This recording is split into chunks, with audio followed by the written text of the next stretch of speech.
Uma boa noite a todos os irmãos, a paz do Senhor Jesus. Espero que você esteja bem com a sua família. Nós estamos mais uma vez reunidos na casa do Senhor, na casa de Deus, aqui na IAB Mirassol. E eu quero já convidar você a se colocar sobre os seus pés nesse momento e abrir a sua Bíblia junto comigo no texto que nós vamos meditar nessa noite.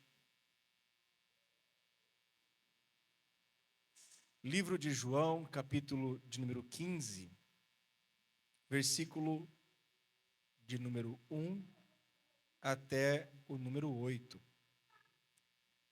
Livro do evangelista João, capítulo 15, versículos de 1 a 8. Quem está feliz com Jesus, diga amém. Quantos estão ansiosos para ouvir a palavra de Deus, diga amém. Quem crê que não veio aqui em vão nessa noite? Glória a Deus. Quem crê que o Senhor tem uma palavra poderosa para o seu coração?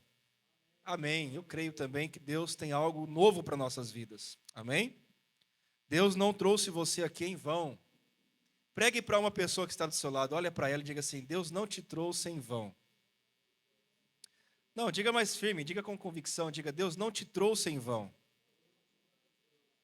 Amém. Diga: Deus tem uma palavra preparada para você.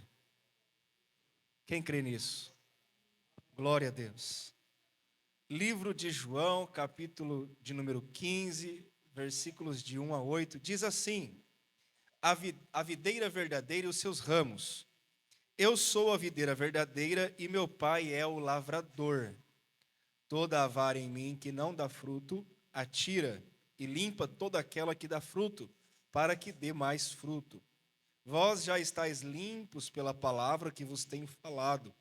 Estai em mim e eu em vós. Como a vara de si mesma não pode dar fruto, se não estiver na videira, assim também vós, se não estiverdes em mim. Eu sou a videira verdadeira, vós as varas. Quem está em mim e eu nele, esse dá muito fruto, porque sem mim nada podeis fazer. Se alguém não estiver em mim, será lançado fora, como a vara, e secará, e os colhem, e lançam no fogo, e ardem. Se vós estiverdes em mim, e as minhas palavras estiverdes em vós, pedireis tudo o que quiserdes, e vos será feito. Nisto é glorificado meu Pai, que deis muito fruto, e assim sereis os meus discípulos. Curva a sua cabeça, não feche a sua Bíblia e ore junto comigo. Deus poderoso, Pai amado, nós te louvamos nessa noite, ó Deus, por mais uma oportunidade de estarmos na tua casa, de estarmos, ó Deus, reunidos com a comunidade da fé, em volta, ó Deus, da tua palavra. Pai, que nesse momento nosso coração esteja aberto e a nossa mente esteja preparada para ouvir e receber a tua palavra. Deus, mais uma vez nós pedimos ao Senhor que teu Espírito Santo traga a revelação do Pai, que nós possamos não somente entender a tua palavra, mas também colocá-la em prática. Nós oramos nessa noite e pedimos, em nome do Senhor Jesus. Se você crê e concorda comigo, diga amém. Podem se sentar, glorificando a Deus. Queridos, Jesus, ele tinha uma maneira de ensinar muito didática. Jesus, ele era um mestre incrível, Jesus era um professor incrível. E prova disso é quando ele faz uso de símbolos, uso de parábolas, ele usa figuras para ilustrar aquilo que é espiritual, para que as pessoas entendam e compreendam e apliquem na sua vida cotidiana. Então, uma das características do ministério de Jesus é ser um professor por excelência. Jesus, ele ensinava de maneira lúcida, de maneira clara. Jesus ensinava as coisas que eram espirituais de maneira muito objetiva, muito simples. A prova disso é a maneira com que foi escrita o Evangelho. O Evangelho de Jesus Cristo, a qual compõe os 4 primeiros livros, Mateus, Marcos, Lucas e João, ele foi escrito numa língua chamada grego-koiné, que é uma língua muito simples. É uma língua falada no cotidiano, no dia a dia. É a linguagem mais simples que existia. Jesus não fez questão de inspirar os seus autores a escrever os evangelhos de maneira acadêmica. O evangelho não tem por objetivo principal ser alvo ou instrumento de debates teológicos. Não é para ser usado nas academias, para ser examinado um tio ou uma vírgula que esteja errada, ou qual é a tradução mais correta, qual é a tradução mais próxima. Os evangelhos não foram escritos para serem debatidos em seminários de teologia ou para serem usados em academias com o intuito de dificultar o seu entendimento. Não é esse o ponto principal do evangelho. O ponto principal do evangelho é alcançar os corações de maneira clara. Qual é o objetivo da Bíblia? Qual é o objetivo da palavra de Deus? Que você entenda a mensagem do evangelho. Jesus não fez questão de escrever ou de inspirar os seus autores a escrever algo difícil, algo acadêmico, algo que precisasse de muita interpretação, muita dificuldade. Pelo contrário, Jesus ele faz questão de que os seus autores sejam lúcidos, claros, simples, o mais simples possível. Tão simples que um pescador ou uma faxineira, ou de repente alguém muito simples, de repente até mesmo com pouca leitura, entenda e compreenda a mensagem do reino de Deus. Uma pessoa até quase sem leitura pode entender o evangelho de Deus.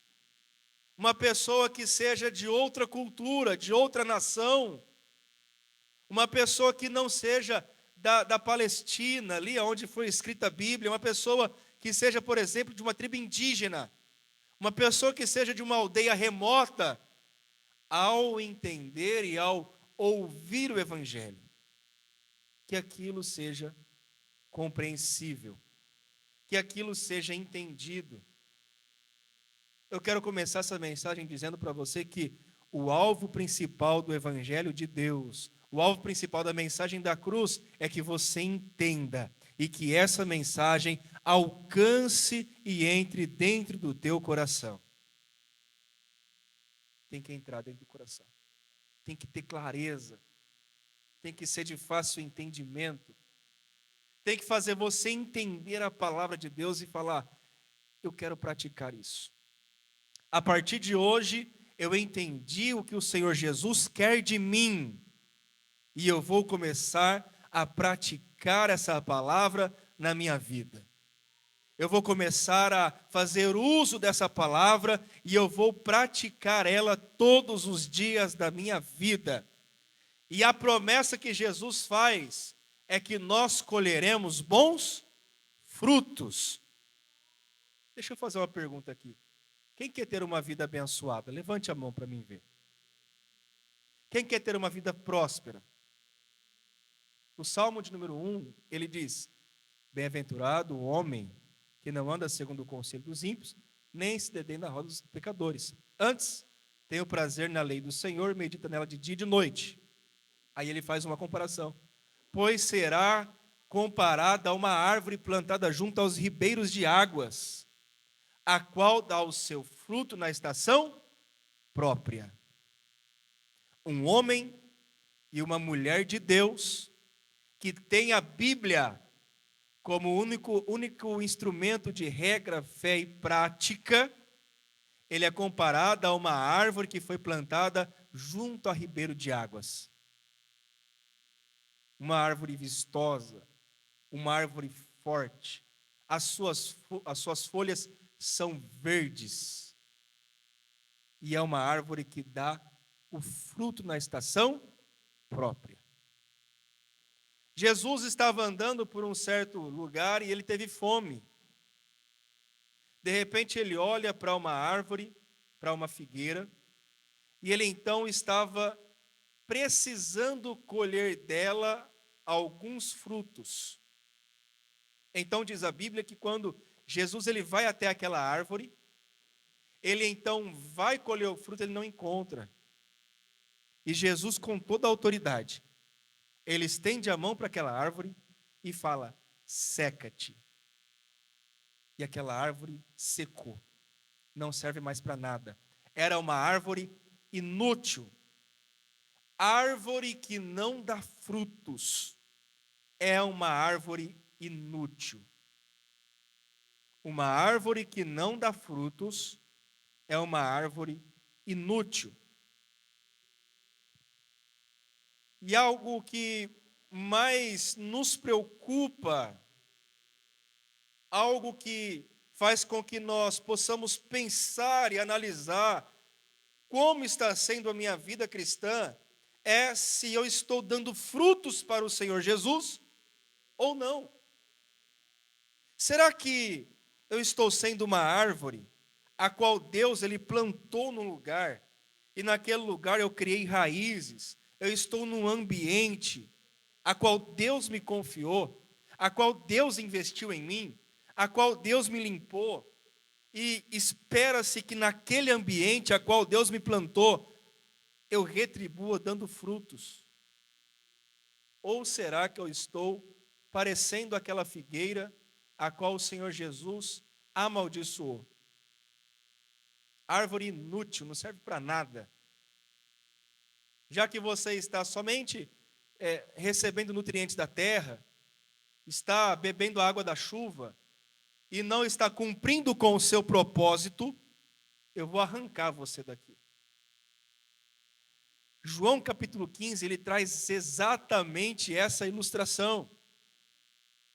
Jesus, ele dá aqui uma comparação, dizendo que o Pai, Deus, ele é o lavrador. Deus é aquele que cuida. Deus é aquele que ele trabalha com a terra, ele ara a terra, ele prepara o solo.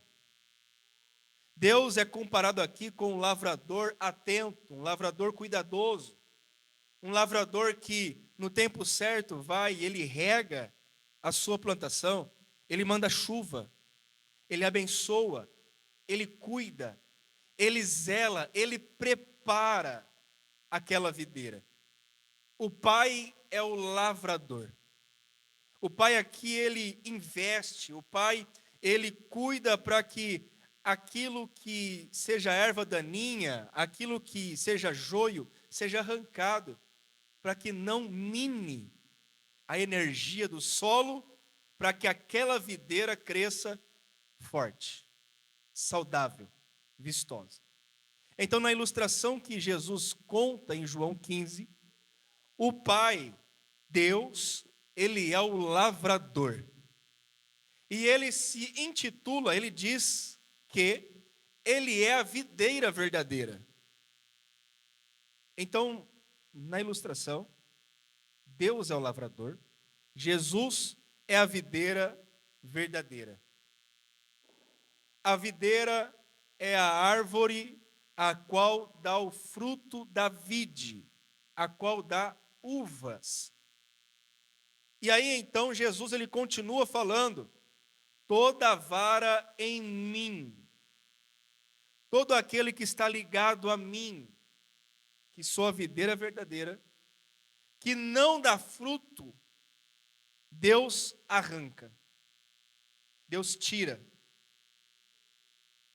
E aquela que está dando fruto, Deus ele então limpa para que dê mais frutos. Olha só a dinâmica do reino de Deus. Jesus é a videira verdadeira. E nós, eu e você, nós somos os ramos. Só existem dois tipos de pessoas que estão ligadas na videira, que é Jesus. O primeiro tipo de pessoa é aquela que não produz frutos. É uma vara inútil. É uma vara que não vingou. Passa um ano, passa 2 anos, ela não consegue produzir frutos. Só está ali roubando nutrientes, só está ali desfrutando do ambiente, ou seja, colhendo, não é, das bênçãos que é estar em Jesus, porém, ela é uma vara inútil, ela não produz frutos. O que acontece, segundo a palavra de Deus, daquele que está ligado em Jesus, mas não produz frutos? A Bíblia é clara. O Pai o arranca. O Pai tira, porque está sendo inútil. A palavra de Deus é clara. Crente que está na igreja, cristão que está na igreja, que serve a Jesus, que ele só quer receber, só quer os privilégios do reino, só quer a bênção de Deus, mas não contribui com frutos no reino de Deus, o Senhor o arranca. Porque está sendo um servo inútil, uma vara inútil. E aquela que dá fruto? Jesus diz que esse o Pai poda. Para quê? Para que dê mais frutos. O reino de Deus, ele funciona através da multiplicação. O reino de Deus é multiplicação, nunca divisão. Divisão não é de Deus. Não é subtração também. Subtração não é de Deus. Tirar do meio do reino de Deus. Qual é então o fator do reino de Deus? Qual é o fator principal do reino de Deus? Multiplicação. Tinha 5 pães e 2 peixinhos, Deus então multiplicou. Deus alimentou a multidão. O homem que recebeu 10 talentos do Senhor, ele trabalhou, ele multiplicou a sua renda e devolveu para o Senhor 20. O que tinha 5, multiplicou, devolveu 10. E o que tinha 1? A Bíblia diz que ele escondeu com vergonha. O reino de Deus, a palavra de Deus, ela emite o seguinte recado: vocês precisam, por obrigação, multiplicar. Vocês precisam crescer.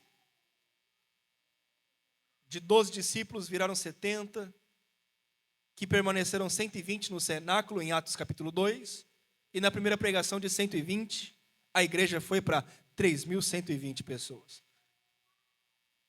Deus está trabalhando no fator da multiplicação. E a multiplicação não depende do Senhor. Deus investe, Deus envia pessoas, Deus coloca o alimento que para nós aqui é a palavra de Deus. Deus envia o nutriente da palavra que nos alimenta. Deus envia a chuva, que é o derramar do Espírito Santo sobre nossas vidas. Nós temos a palavra e nós temos o derramar do Espírito, que é a chuva de Deus. E por que então que não cresce? Por que não vinga? Por que não frutifica? É porque algumas varas não estão atentas para isso. Toda vara que está em mim e não produz fruto,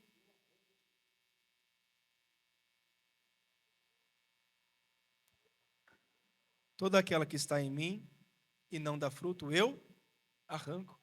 E aquela que dá fruto, o que eu faço? Diz o Senhor: eu podo, para que dê mais frutos.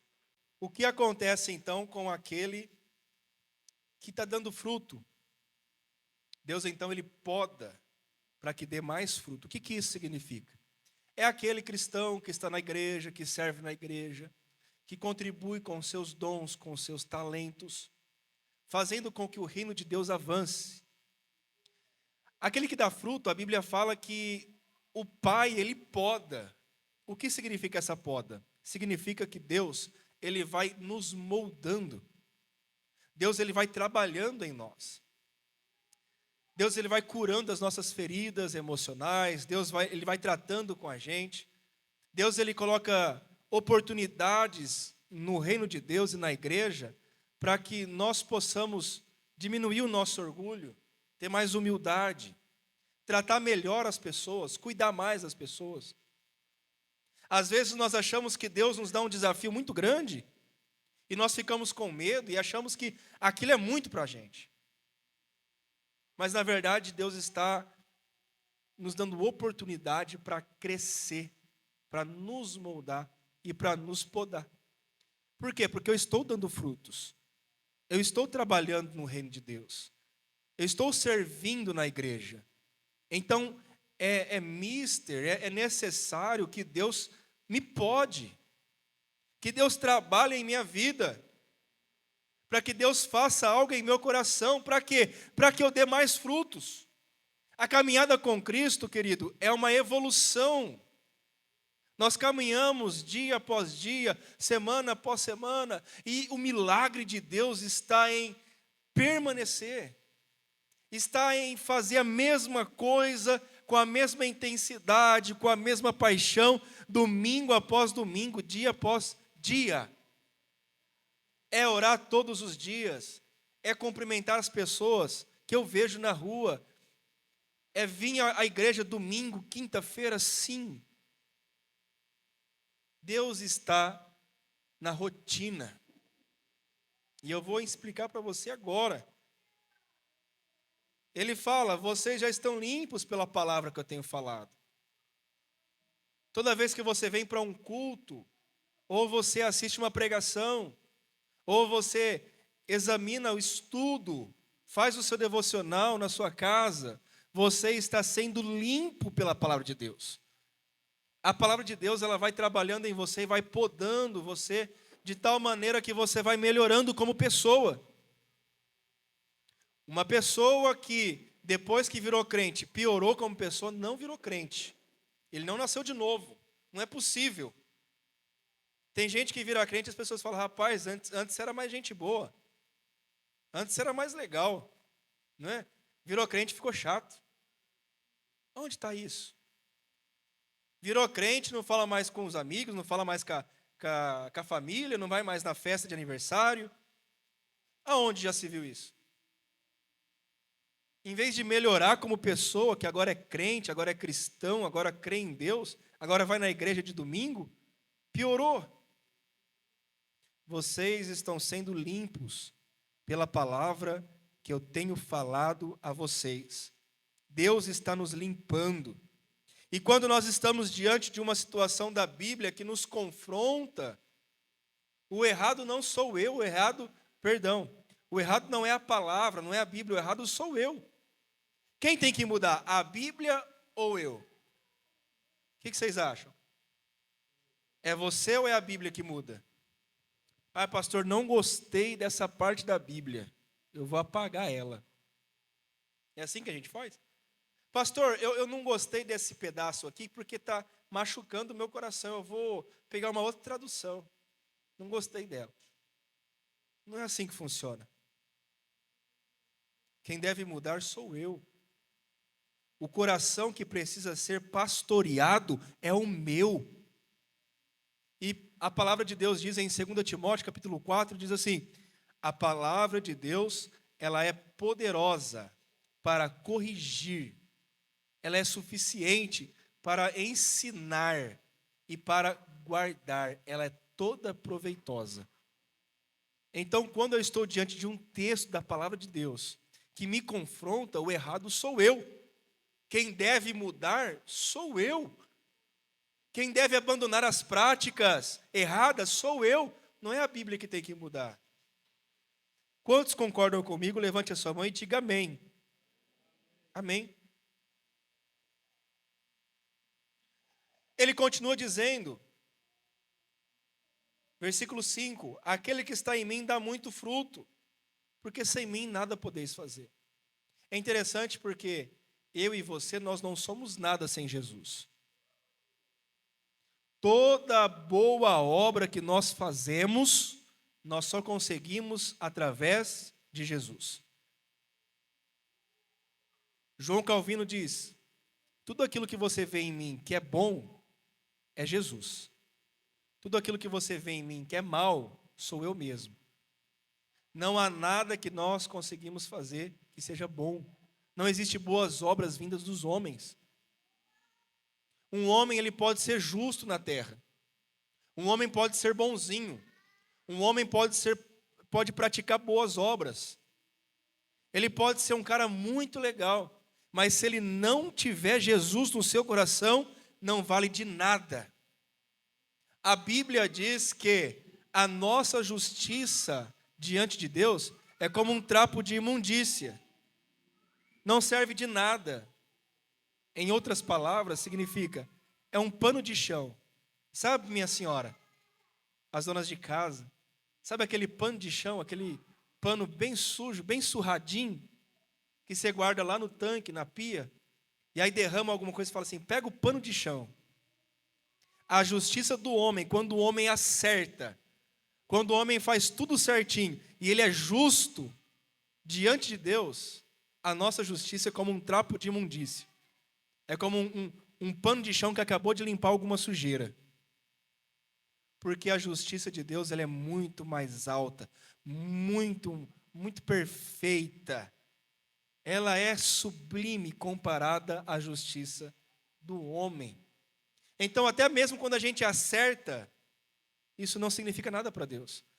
Até quando a gente é bonzinho, é legal, é justo, para Deus isso não é nada. Por quê? A Bíblia diz, sem mim nada podeis fazer. Tudo aquilo que nós fazemos de bom é porque Jesus trabalhou em nosso coração. É porque Jesus trabalhou no meu interior. Amém? E a transformação não acontece de fora para dentro, a transformação acontece de dentro para fora. Deus trabalha de dentro para fora, é do interior para o exterior. É assim que Deus trabalha. Amém? Ele continua dizendo, aquela vara que está em mim e não dá fruto, eu arranco ela. E aquela que não está ligada numa árvore, um galho que não está ligado na árvore, o que acontece com ela? Depois de alguns dias que você deixa ela ali perto da árvore. Ela faz o quê? Ela seca. Não é assim? A árvore seca, aquele galho seca. E depois que seca, o que diz? O agricultor pega e joga ela no fogo para ser queimada. Aqui que nós separamos, aqui que Deus separa aquele que é filho de Deus de verdade e aquele que está no meio gospel, no meio evangélico para receber benefícios. É aqui que ele separa. Só existe dois tipos de crente, aquele que produz e dá frutos no reino de Deus e aquele que só veio assistir o culto. Aquele que só quer ver uma música legal, uma palavra legal, um crente de banco. E aquele que é um cristão de verdade, genuíno, é aquele que produz frutos no reino de Deus. E eu não quero falar para você que trabalhar na obra de Deus, ser um obreiro de Deus no reino do Senhor Jesus, é somente pregar e cantar. Não existe só dois ministérios na igreja. Ai, pastor, eu não faço nada na igreja porque eu não sei cantar. Ai, pastor, eu não faço nada na igreja porque eu não sei cantar, minha voz é horrível. E quem disse que só existe dois ministérios na igreja?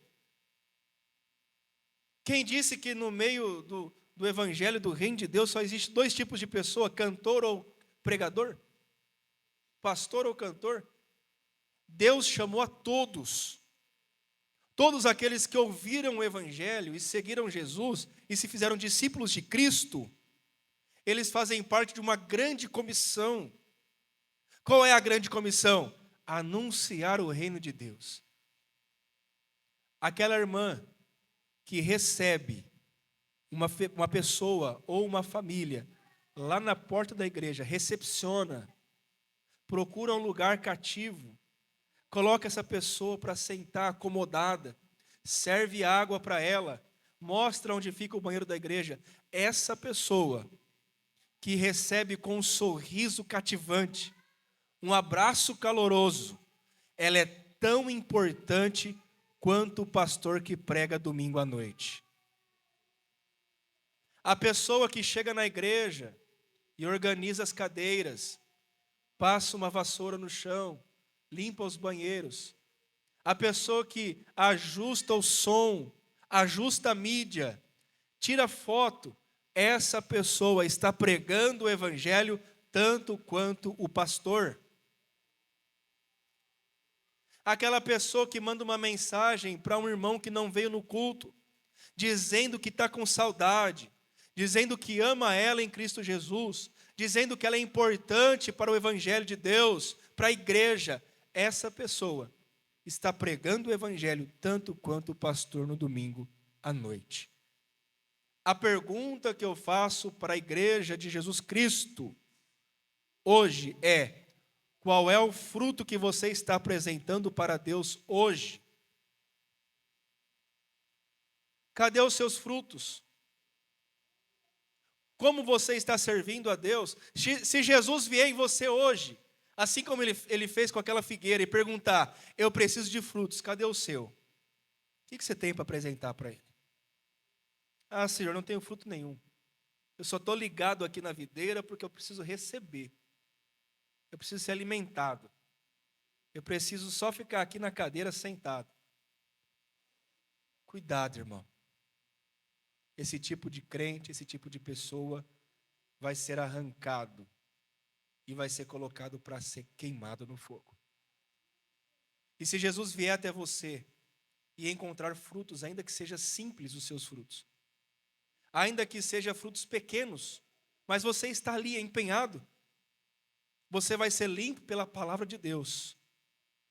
Você vai ser examinado, você vai ser podado. E o próximo passo é que você dê mais frutos ainda no reino do Senhor Jesus. Amém? A palavra que eu tenho para a igreja nessa noite é essa. De que lado você está? Você é aquele que só quer receber? Ou você é aquele que recebe, mas também você contribui? Você ajuda? Você dá bons frutos? Saia daqui nessa noite meditando e pensando nessa palavra. Saia daqui nessa noite e fique trabalhando a mensagem no seu coração durante a semana. Que tipo de crente eu estou sendo? Que tipo de pessoa eu estou sendo? Aquela que dá frutos, que ajuda na obra de Deus, ou aquela que não está dando frutos? Amém? Que Deus abençoe a sua vida e te guarde, em nome de Jesus.